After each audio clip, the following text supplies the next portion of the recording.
Bonjour à tous les amis, j'espère que vous allez bien. Dans cette vidéo. Nous allons voir le Bitcoin de manière très rapide puisque aujourd'hui nous avons liquidé 3 niveaux clés. Je vous les montre de suite, ils sont juste ici. Nous avons la zone des 19 500 $, la zone des 18 900 $ et puis la zone des 18 500 $. Pourquoi je vais faire très rapide? Parce que je n'ai pas beaucoup de temps et je vais m'appuyer sur le Discord un petit peu pour vous faire le brief d'aujourd'hui si vous le voulez bien. Si vous ne me connaissez pas, donc moi je m'appelle Rémi, je suis investisseur en crypto-monnaie depuis 2017 et j'ai décidé de créer cette chaîne YouTube pour qu'on puisse tous devenir rentables sur ce marché. Allez, c'est parti. Donc on a vécu une grande liquidation sur le marché hier. On va voir du point le plus haut de la bougie d'hier au point le plus bas qu'on a atteint. C'était donc 7,45% et jusqu'à aujourd'hui on a fait donc 8% de baisse. Ce qui aurait été sympa, ça aurait été pourquoi pas d'enclencher, vous voyez, un trade au breakout, un trade, donc un short, tout simplement parce qu'on s'attendait effectivement à une continuité baissière plutôt intense avec le nombre de positions qui avaient été enclenchées. Je vous remets un cadre juste ici. Vous voyez, au nombre de rebonds qu'on avait effectués, c'était limite obligé qu'on aille au moins jusqu'à ce niveau-là, vous voyez, des 19 000 $. Après, on aurait pu très vite remonter, mais c'est vrai qu'un TP, vous voyez, on aurait pu très bien prendre un ordre de vente à ce niveau-là et puis mettre un TP sur la zone des 19 100 $. Un petit effet de levier de 10 aurait valu un petit 20% ou un petit effet de levier plus conséquent et on aurait peut-être fait un x1,5 ou x2, bref, sur son trade. On n'est pas là pour parler de trading parce que je suis plutôt calé dans l'analyse et pas tant sur les trades, même si ça peut m'amuser de vous faire part un petit peu de mon fil de pensée. Donc je vais vous parler un petit peu de ce qui pourrait éventuellement se passer et ce qui va aussi arriver, les dates clés. Pour le Bitcoin, je vais m'appuyer, comme je vous disais, sur le brief parce que par manque de temps, j'ai pas pu vous faire un Xmind très détaillé, c'est pas très grave. Donc on va revenir très rapidement sur les options.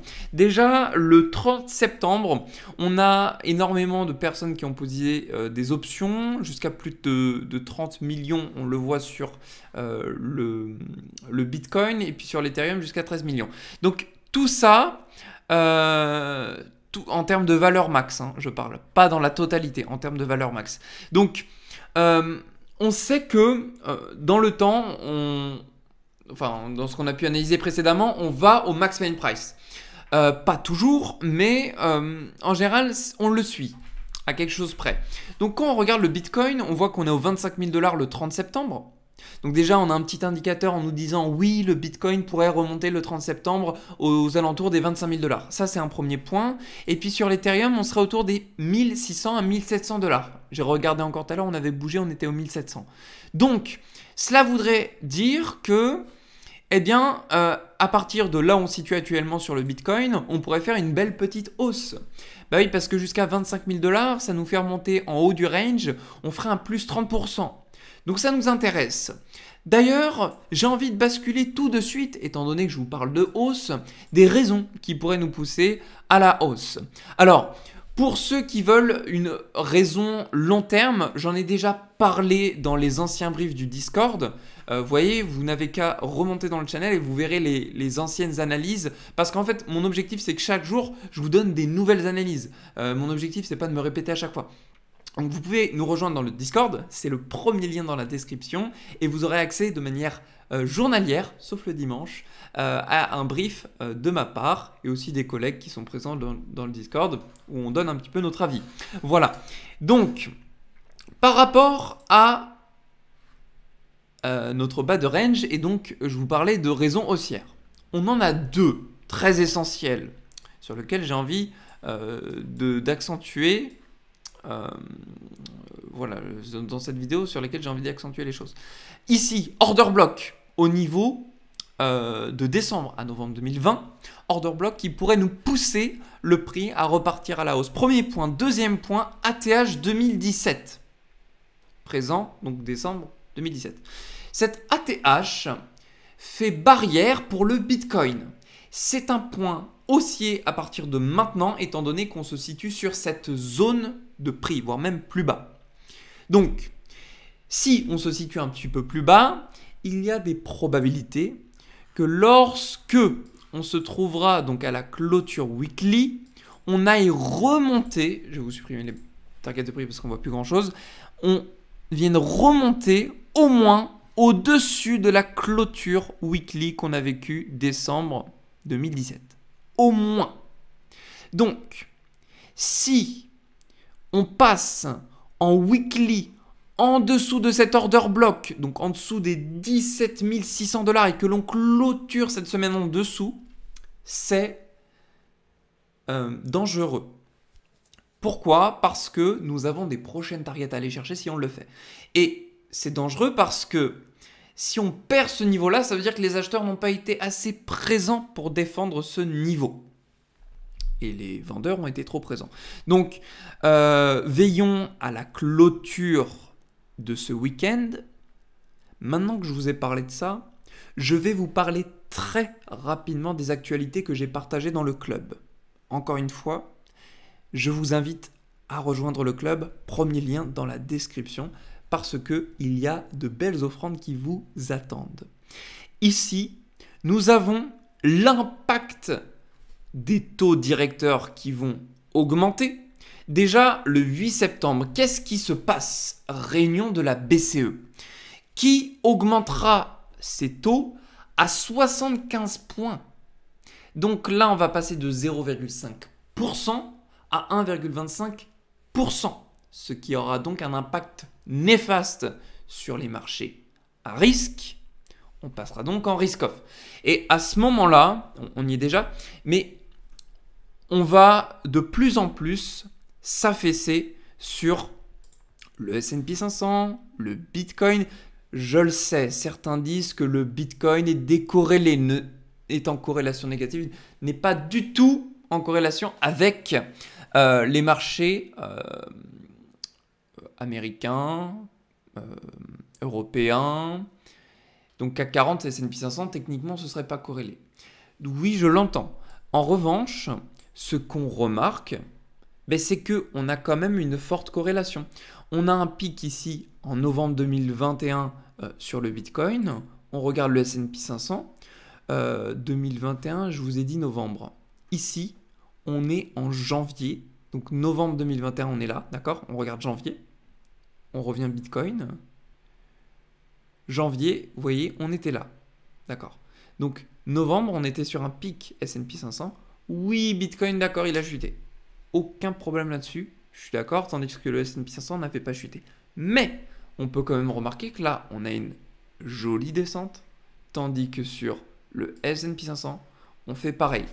Alors, maintenant qu'on a vu un petit peu tout ça, et même si il y a quelques corrélations négatives, comme le moment où on a eu les liquidations sur Celsius, les liquidations sur notre fameux Luna, qui n'est plus forcément d'actualité, ou certains en parlent, mais franchement, je n'y vois plus trop l'intérêt d'investir dessus maintenant, vu la perte de confiance des investisseurs. Mais bref, ça c'était une autre aparté. Ce que je veux dire par là, c'est que si on a une chute sur le S&P 500, le CAC 40, il y a de très très fortes probabilités que le Bitcoin y soit également impacté. Et à ce propos, si on a une hausse des taux d'intérêt, cela favorisera aussi donc une épargne forcée sur les comptes en banque. Et à ce moment-là, si on épargne sur les comptes en banque parce que c'est moins risqué, pas plus rentable, mais moins risqué, eh bien, forcément, toi qui investis 2000 € sur le Bitcoin, demain tu vas les retirer, tu vas les mettre dans ton compte en banque parce que ça va te rapporter 2% par an. Si tout le monde fait ça, le Bitcoin, je parle des gros portefeuilles, hein, pas des retail, parce qu'on ne représente même pas 5% sur le marché des cryptos. Sur le marché du Forex. Le marché des cryptos, ça va peut-être être différent, mais si les gros investisseurs font ça, on va clairement se manger une mandale. On va partir plus bas. Il faut savoir que le mois de septembre, c'est un mois très néfaste pour le Bitcoin, un mois très très pessimiste. Donc voilà, ça c'était ce que je voulais vous dire par rapport à la Fed et aussi à la BCE. Maintenant que je vous ai dit ça, voyons très rapidement ce qui va se passer au niveau de MTGOX. MTGOX, le 15 septembre 2022, va commencer à redistribuer, rembourser au fur et à mesure ses anciens clients à hauteur de 137 000 bitcoins. Alors, je ne connais pas la procédure. Est-ce que ça va se faire au fur et à mesure ou est-ce que ça va se faire d'un coup? Le risque est le suivant, c'est que à partir du 15 septembre, vous êtes prévenus, s'il y a une vente massive des bitcoins, on aura une chute. C'est inévitable. Pourquoi on pourrait avoir une vente massive? C'est simple. MTGOX, il avait fermé en 2014. Aujourd'hui, donc 8 ans après, on rembourse les clients. Parce que MTGOX, il faut savoir qu'ils ont perdu plus de 850 000 bitcoins. On voit marqué 750 000, c'était 850 000. MTGOX ont perdu plus de 850 000 bitcoins de portefeuille clients, ce qui représente aujourd'hui à peu près 15 milliards au prix du bitcoin actuel. À l'époque, ça représentait à peu près 600 millions. Donc, on sait pertinemment que si ces 137 000 bitcoins sont vendus, on aura une chute sur le bitcoin. Et là, cette fois-ci, on n'aura pas de corrélation avec le S&P 500, ça n'aura rien à voir. Voilà les infos importantes à retenir. Maintenant que je vous ai parlé de péripéties qui pourraient potentiellement venir, j'ai quelques recommandations, comme je le fais dans les briefs de marché, parce que j'aime bien vous donner des petites recommandations quand même. Les recommandations que j'ai à vous faire, la première des choses, c'est de suivre de près les actualités qui sont présentes sur le Discord. Ce sont des actualités vraiment poussées qui ont des impacts très puissants, que ce soit à la hausse ou à la baisse. Donc ça, c'est important. Certains disent « achète la rumeur, vends la news » ou « vends la rumeur, achète la news », ça dépend comment ça se goupille. C'est un peu ce qui va se passer, vous voyez, quand on aura ce genre de date clé. Pareil, au niveau du DCA, si vous faites des achats, faites-le en DCA. Je vous explique pourquoi. Si aujourd'hui on estime que ça, ce qu'on voit ici, c'est le rebond du Bitcoin pour repartir plus haut. Acheter aujourd'hui est une très très bonne chose, okay, parce qu'on peut partir plus haut. Par contre, si on a une chute beaucoup plus basse, à ce moment-là, si vous avez acheté à fond ici, vous n'aurez plus d'argent pour acheter en bas.